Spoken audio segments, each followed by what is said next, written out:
பிரபாஸ் நடித்து வரும் சலார் படத்தை இயக்கி வருகிறார் பிரசாந்த் நீல். இந்த படத்தை கேஜிஎஃப் படத்தை தயாரித்த ஹோம்பல் பிலிம்ஸ் நிறுவனம் தயாரித்து வருகிறது.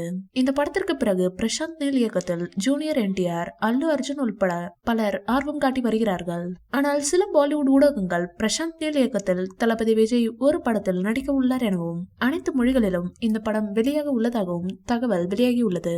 இந்த படம் 1000 கோடி பட்ஜெட்டில் உருவாகும் ஒரு பிரம்மாண்ட படமாகும். இந்த படத்தில் தமிழ் சினிமாவில் உள்ள நட்சத்திர நடிகர்கள் நடிக்க உள்ளனர். தளபதி விஜய் வெங்கட் பிரபு இயக்கத்தில் தனது 68வது படத்தில் நடித்து வருகிறார். ஏஜஸ் நிறுவனம் தயாரிக்க படத்தின் படப்பிடிப்பு துருக்கியில் நடந்து வருகிறது. தற்போது இந்த படத்தில் பிக் பாஸ் 7 நிகழ்ச்சி புகழ் யுகேந்திரன் முக்கிய கதாபாத்திரத்தில் நடிக்க கமிட் ஆகி இருப்பதாக கூறப்படுகிறது. கடந்த 2005ஆம் ஆண்டு திருப்பாச்சி என்ற படத்தில் யுகேந்திரன் கடைசியாக தளபதி விஜயுடன் நடித்தார். இப்போது 18 ஆண்டுகளுக்கு பிறகு மீண்டும் இவர்கள் இணைந்துள்ளனர். இந்த வீடியோ பிடிச்சிருந்தா லைக் பண்ணுங்க, ஷேர் பண்ணுங்க. மேலும் விஜய் சார் பற்றிய தகவல்களுக்கு எங்க சேனலை சப்ஸ்கிரைப் பண்ணுங்க.